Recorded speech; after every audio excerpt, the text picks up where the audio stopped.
Welcome to the Slop Farm. Enjoy the video. You need to be ready now. Check macOS version and sign in with an admin account so you can modify network settings. Next, pick a VPN protocol. IKEv2 is stable, WireGuard is fast, OpenVPN is flexible, and download the provider's client or config file.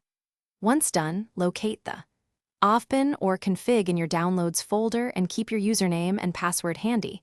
You will input them during the connection setup. This gets you past setup inertia and into action. Open System Settings and go to Network. Click Add VPN and choose the protocol you downloaded. If you have a client app, install and import the profile. Otherwise, manually enter server address, remote ID, and authentication details.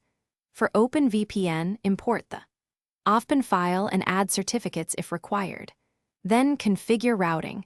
Enable send all traffic for full protection, or set split tunneling to exempt local services. Make sure DNS settings point to the provider or a private resolver to avoid leaks. Save and apply the profile. Click the VPN icon in the menu bar or open Network Settings and connect. Watch the status change to connected. Verify success by checking your public IP and DNS using a trusted lookup and by accessing content that was previously restricted. If it fails, re-enter credentials, confirm certificates are valid, and temporarily disable macOS firewall or third-party blockers to isolate the issue. As a final step, switch protocols.